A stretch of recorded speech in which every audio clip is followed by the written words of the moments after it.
Hello everyone. आज जैसा कि आप देख सकते हो कि यहां पर जो हेडिंग है एटम है। हालांकि आप लोग एटम के बारे में तो सुने हो और बहुत लोगों को पता भी होगा कि एटम होता क्या है, लेकिन ये जनरली सभी लेवल के बच्चों के लिए बहुत इंपॉर्टेंट है। जनरली क्लास 8, 9, 10 एंड एबव, उससे ऊपर के। तो आज का जो टॉपिक है ना वो बहुत अलग है और जाना पहचाना भी है, लेकिन मैं इसे कुछ अलग तरीके से मैं बताऊंगा। एटम के बारे में तो आप तो जानते ही होंगे, लेकिन जो नहीं जानते वो भी आज पता चलेगा। चलिए शुरू करते हैं।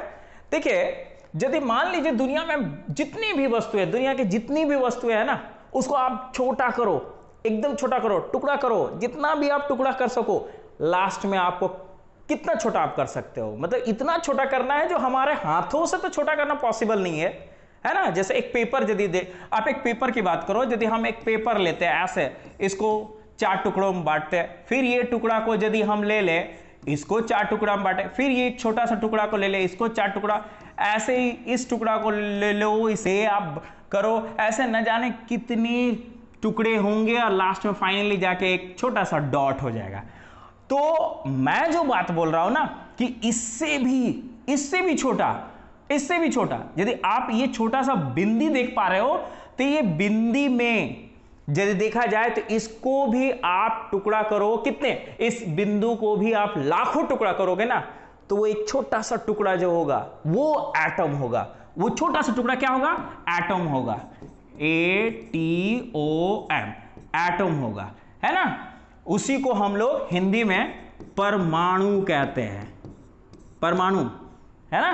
परमाणु बम नहीं, परमाणु बम अलग होता है, जिसमें परमाणु बम बनाने से परमाणु का कॉन्सेप्ट यूज किया जाता है। वो परमाणु बम की बात अलग हो गई। आप लोग बम मत समझना कि मैं बम के बारे में पढ़ा रहा हूं। परमाणु एटम मतलब दुनिया की जितनी भी वस्तुएं हैं, आप उसको छोटा कर दो, एकदम छोटा कर दो, ठीक है ना। वो एकदम छोटा हो जाने से जो दिखेगा नहीं, वही पार्टिकल हो गया एटम, एकदम छोटा सा पार्टिकल। तो जिस तरह आप इमेजिन कर सकते हो, जैसे बिल्डिंग बनाते हो, बिल्डिंग देखे हो ना आप, बिल्डिंग बनाते समय क्या होता है, सबसे पहले एक मिस्त्री जो है जब सीमेंट का गारा लगाता है तो उसके ऊपर एक ईंट को रखता है, तो क्या हुआ, वो ईंट उस बड़े से बिल्डिंग के लिए एक छोटा सा यूनिट हुआ, और वही ईंट एक दूसरे पर सस्ते सस्ते सस्ते सस्ते इतना बड़ा हो जाता है, इतना बड़ा हो जाता है कि हम लोग उसको स्पेस से भी इतना बड़ा देख सकते हैं। जैसे ग्रेट वॉल ऑफ चाइना आप स्पेस से देख सकते हो, लेकिन उसी का एक जो सबसे स्मॉलेस्ट यूनिट जिससे वो बना है वो है एक ईंट, वो आप देख पाओगे? नहीं देख पाओगे। इसी तरह दुनिया के तमाम चीजें सबसे छोटा सा चीज से बना होता है, और इस छोटे से चीज को ही एटम कहा जाता है। ये जॉन डाल्टन ने कहा था।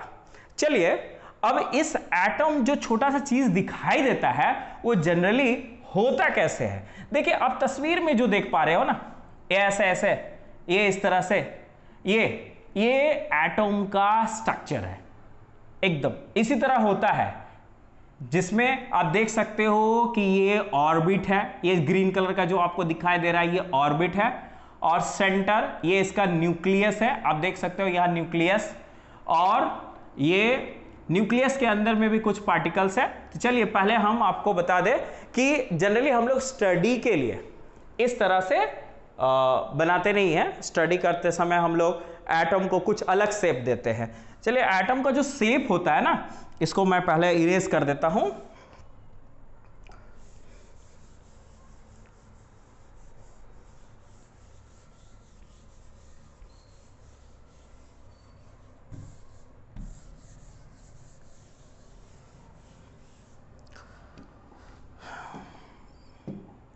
ये देखिए, ये इस तरह से एटम का स्ट्रक्चर को बनाया जाता है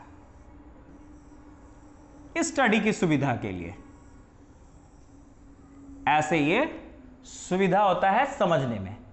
तो ये जो आप देख रहे हो ना, ये सबसे इनर मोस्ट पार्ट, ये पार्ट, इस पार्ट को ही कहा जाता है न्यूक्लियस। इसको न्यूक्लियस कहते हैं, हिंदी में इसे ही केंद्रक कहा जाता है। परमाणु का सेंटर मोस्ट पार्ट ये, और यही परमाणु का जो केंद्रक होता है पूरा इस ऑर्बिट को संभाले हुए रखता अपने फोर्स के वजह से। ठीक है, चलिए अब ये जो आप देख रहे हो ना बाहर में, ये सब ये इसके ऑर्बिट होते हैं जिसको हम लोग शेल कहते हैं। क्या बोलते हैं हम लोग? शेल। ठीक है, तो आप इस स्ट्रक्चर को यदि देखो तो आपको लगेगा कि ये स्ट्रक्चर जाना पहचाना है। ऐसा नहीं लग रहा कि ये जाना पहचाना है? बिल्कुल जाना पहचाना है। ये स्ट्रक्चर जो है वो आप सोलर सिस्टम में देखे होंगे कि सोलर सिस्टम का भी जो सेंटर पॉइंट होता है वो होता है सन, और बाहर में जो इस तरह से बने होते हैं वो होते हैं इसके ऑर्बिट, और इसी ऑर्बिट में प्लैनेट रिवॉल्व करते हैं, है ना। तो जस्ट लाइक उसी का जैसा ये भी है। आप देख सकते हो यहां पर कि ये इसका सेंटर पॉइंट जिसको हम लोग न्यूक्लियस बोलेंगे, और ये सब इसके शेल्स है, ऑर्बिट है। और देखिए बच्चों, डाल्टन ने क्या कहा था? डाल्टन जब एटम के बारे में, जब एटॉमिक थ्योरी उन्होंने दिया था तो बताया था कि एटम को और टुकड़ा नहीं किया जा सकता है ना, इसको फर्दर डिवाइड नहीं किया जा सकता। लेकिन बाद के बहुत सारे साइंटिस्ट अपने एक्सपेरिमेंट से इस बात को गलत साबित कर दिए, और उन्होंने बताया कि एटम के भी 3 टुकड़े होते हैं, 3 पार्ट्स में जनरली इसको मेनली डिवाइड किया जा सकता है। वो 3 इसके पार्ट्स कौन कौन है? वो 3 पार्ट्स आप देखोगे तो सेंटर में वो 3 पार्ट्स देखिए, यहां पर नेम है, ये है देखिए इलेक्ट्रॉन, न्यूट्रॉन, प्रोटॉन। ठीक है, ये आप देख सकते हो कि जो सेंटर होता है, न्यूक्लियस होता है, इसमें 2 तरह के पार्टिकल होते हैं न्यूक्लियस के अंदर में। एक होता है प्रोटॉन और दूसरा होता है न्यूट्रॉन। सेल्स में, ठीक है, जो रिवॉल्व करते हैं पार्टिकल वो होते हैं इलेक्ट्रॉन। तो इस तरह से हम लोग देख सकते हैं कि एटम को मेनली 3 पार्ट्स में डिवाइड कर सकते हैं। एटम तो ऑलरेडी एक छोटा सा पार्ट है, और उसके भी अंदर में 3 पार्ट्स है। वो 3 पार्ट्स कौन कौन आप देख सकते हो? इसके सेंटर में 2 तरह के पार्टिकल होते हैं। एक पार्टिकल, और मैं इसे दूसरे कलर से दिखाता हूं, ये दूसरा पार्टिकल। 2 तरह के पार्टिकल होते हैं। एक पार्टिकल जो देखिए प्रोटॉन होता है और दूसरा न्यूट्रॉन, और थर्ड पार्टिकल जो ऑर्बिट में, सेल्स में चक्कर काटते रहते हैं। जिस तरह देखिए सोलर सिस्टम में प्लैनेट चक्कर काटते हैं ना, उसी तरह सेल में, ये बाहर में, वो चक्कर काटने का काम इलेक्ट्रॉन करते हैं। तो आपको पता चला कि एटम डिवाइड यदि करते हैं तो इसके अंदर में 3 पार्ट्स हमको मिल जाएगा। कौन कौन सा? प्रोटॉन, न्यूट्रॉन और इलेक्ट्रॉन। अब यदि बात करें ना बच्चों, इसमें भी पावर होता है, इलेक्ट्रॉन, प्रोटॉन और न्यूट्रॉन। यदि हम पावर की बात करें, चार्जेस की बात करें, आप सुने होंगे कि ये वो चार्ज है, ये वो चार्ज है। भाई क्या चार्ज है? तो चार्ज क्या है? देखिए, ये जो इलेक्ट्रॉन होता है वो नेगेटिव चार्ज होता है इसमें, और इसमें प्रोटॉन जो होता है ना, प्रोटॉन पार्टिकल, उसमें पॉजिटिव चार्ज होता है। और जो न्यूट्रॉन होता है वो कौन सा होता है? वो चार्जलेस पार्टिकल होता है।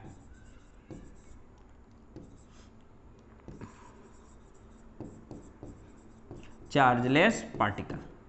ठीक है, तो न्यूट्रॉन बेचारा उदास रहता है, इसमें कोई ताकत होता ही नहीं है, कोई पावर नहीं होता है। लेकिन आप यदि पावर की बात करो तो इलेक्ट्रॉन में पावर होता है। इलेक्ट्रॉन में कौन सा चार्ज होता है? नेगेटिव चार्ज होता है। और जबकि हम प्रोटॉन की बात करें तो इसमें पॉजिटिव चार्ज होता है। जिसमें चार्ज नहीं होता है वो बेचारा उदासीन, एकदम उदास। और उदासीन पार्टिकल का नाम, चार्जलेस पार्टिकल का नाम क्या है? न्यूट्रॉन। तो यदि हम देखें तो सेंटर के अंदर में दो ही तरह के पार्टिकल होते हैं। कौन कौन सा पार्टिकल? एक होता है प्रोटॉन, दूसरा होता है न्यूट्रॉन। प्रोटॉन पॉजिटिव चार्ज होता है, न्यूट्रॉन में कोई चार्ज नहीं होता है, जिसके वजह से पूरा इसका न्यूक्लियस जो होता है वो पॉजिटिव चार्ज के वजह से पॉजिटिव ही हो जाता है, और यही न्यूक्लियस सारे इलेक्ट्रॉन को अपनी तरफ खींचे हुए रखते हैं। यदि हम डिफरेंसेस की बात करें बच्चों यहां पर, तो ये जो आप देख रहे हो ना सोलर सिस्टम, और ये आप एटम का स्ट्रक्चर देख रहे हो, तो इसमें और इसमें डिफरेंसेस ये है कि इसके ऑर्बिट में एक ही प्लैनेट रिवॉल्व कर सकते हैं, जबकि इसके प्लैनेट में एक से ज्यादा इलेक्ट्रॉन रिवॉल्व कर सकते हैं, है ना। और एक मजे की बात यह है कि यदि हम इलेक्ट्रॉन, प्रोटॉन और न्यूट्रॉन की बात करें ना, तो इसके नंबर की यदि बात करें, तो यदि किसी भी एटम में याद रखना आप लोग,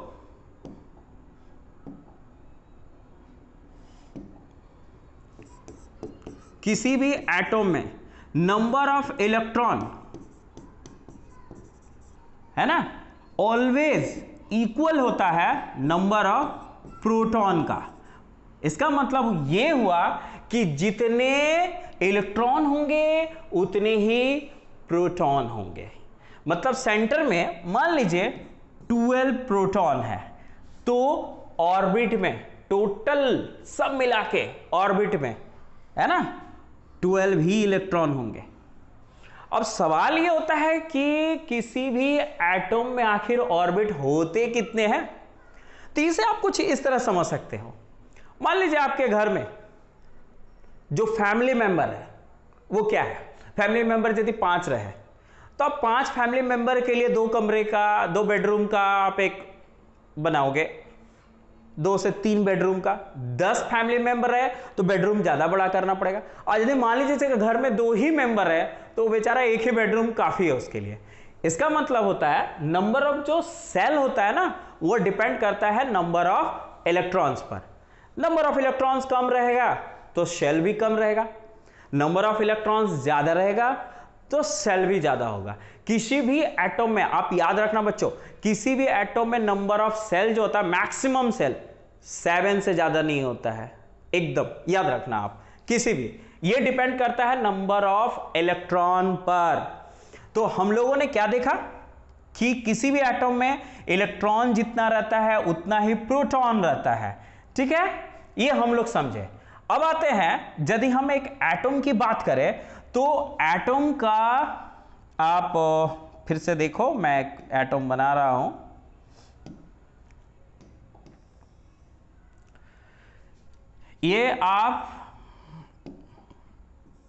ये ऑर्बिट, ये फर्स्ट सेल, ये सेकंड सेल, थर्ड सेल, ऐसे ही फोर्थ सेल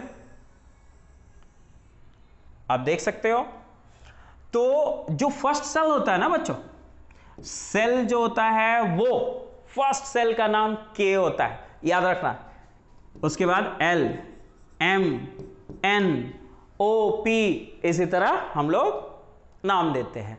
शुरुआत करते हैं के से, K, L, M, N, ठीक है। ऐसे ही 7 सेल होते हैं, कौन कौन? K, L, M, N, O, P और एक Q। देखिए 1 सेल नंबर ये 1 है, ये सेल नंबर 2, 3, 4, 5, 6, 7, इस तरह करके हम लोग सेल नंबर समझ सकते हैं। अब आते हैं, आप लोग को बताते हैं कि देखिए क्या होता है कि हर सेल का अपना इलेक्ट्रॉन होल्ड करने का, मतलब इलेक्ट्रॉन को रखने का अपना एक कैपेसिटी होता है ना। अब जैसे मान लीजिए अब हम एक पतला दुबला इंसान के सर पर भारी भरकम सीमेंट का बोरा रख दे, सकेगा बेचारा? वो तो वहीं पर सीमेंट का बोरा ऐसा धंस जाएगा। तो उसी तरह यहां पर सेल की बात होती है। अब सेल का भी यदि ये 1 नंबर सेल है, बेचारा कितना ताकतवर होगा? ताकतवर तो इधर बैठा हुआ है, देखिए आप, सबसे पहलवान उधर। तो शेल के अंदर में बहुत सारे लोगों का यही क्वेश्चन रहता होगा कि कितना इलेक्ट्रॉन एकोमोडेट कर सकता है, कितना इलेक्ट्रॉन उसमें रह सकता है। तो ये आप देख सकते हो, ये K है, ये L, ये M, ये N, ऐसे सो ऑन। तो इसके लिए कितना इलेक्ट्रॉन एक में रह सकता है, इसके लिए एक फॉर्मूला है। ये फॉर्मूला है 2n स्क्वायर। 2n स्क्वायर, यहां n क्या है, क्या है n, देख लो बढ़िया से, आप देख लो, दिखाए दिखे, मैं हट जा रहा हूं, आप लोग देख सकते हो, पूरा यहां एटम दिख रहा है। जनरली ये इस तरह से नहीं होता, आप जैसा होता है वो आप देख सकते हो, देख लो बढ़िया से।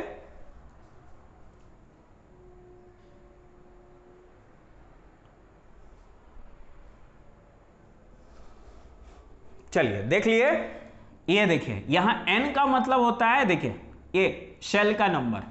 यदि हम k की बात करें तो यहां पर देखिए k में कितना इलेक्ट्रॉन एकोमोडेट कर सकता है, वो इस फॉर्मूला को अप्लाई कीजिए 2n square, that means 2n का वैल्यू यहां पर देखिए 1 है, तो यहां 1 डालिए, स्क्वायर कीजिए, अब इसको सॉल्व कीजिएगा तो 2 ही मिलेगा।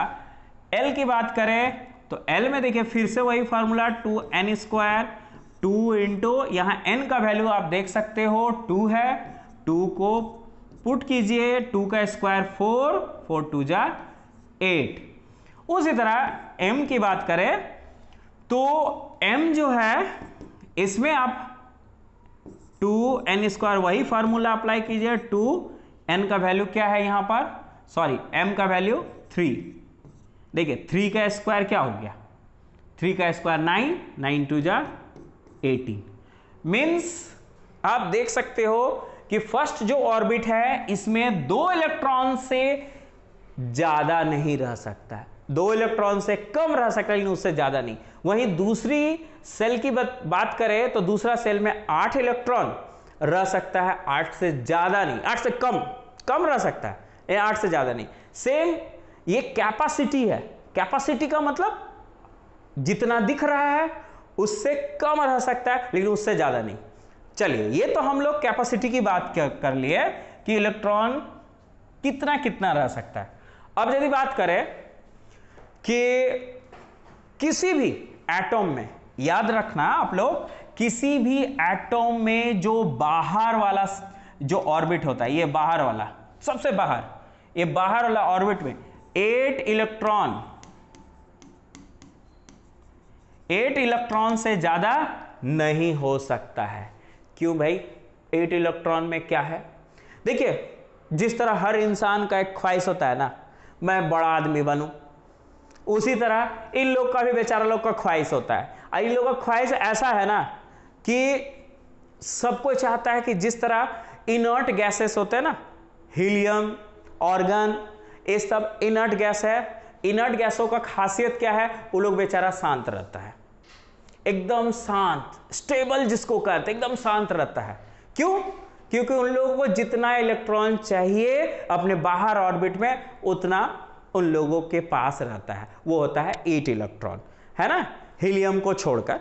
अब हीलियम की बात करें तो उसके बाहर, सबसे बाहरी, उसका हैसियत के हिसाब से 2 ही ठो रहता है।